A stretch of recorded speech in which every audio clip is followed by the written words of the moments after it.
கேள்வி கேட்டாங்க.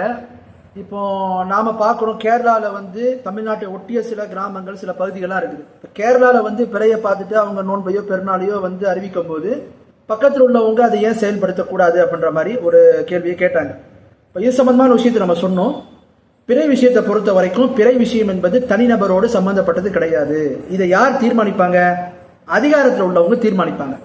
இஸ்லாமிய ஆட்சியாளர் இருந்தால் ஆட்சியாளர் தீர்மானிப்பார். இஸ்லாமிய ஆட்சியாளர் இல்லாத சூழல்ல காஃபிர் நாடுகளில் வாழக்கூடிய முஸ்லீம்கள் யாருக்கு அந்த பொறுப்பு அதிகாரத்தை கொடுத்துருக்குறாங்களோ, யார் கொடுத்துருக்குறாங்க? காதி என்று சொல்லக்கூடியவங்களுக்கு கொடுத்துருக்குறாங்க. தமிழகத்திலையும் சரி, மற்ற மாநிலங்கள்லையும் சரி, ஒவ்வொரு ஊருக்கும் ஒவ்வொரு மாநிலத்துக்கும், இன்னும் சொல்ல போனால் ஒவ்வொரு மாவட்டத்துக்கும் ஒரு காதியை வந்து நியமிச்சு வச்சிருக்க அரசாங்கம்.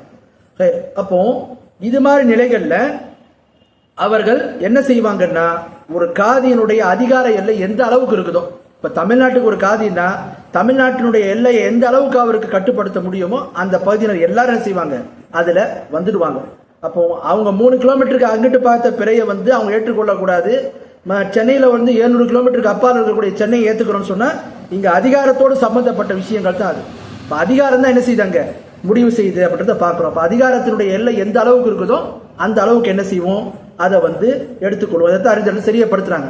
அப்போதுதான் அந்த இடத்துல என்ன சர்ச்சைகள் எல்லாம் இருக்கும்.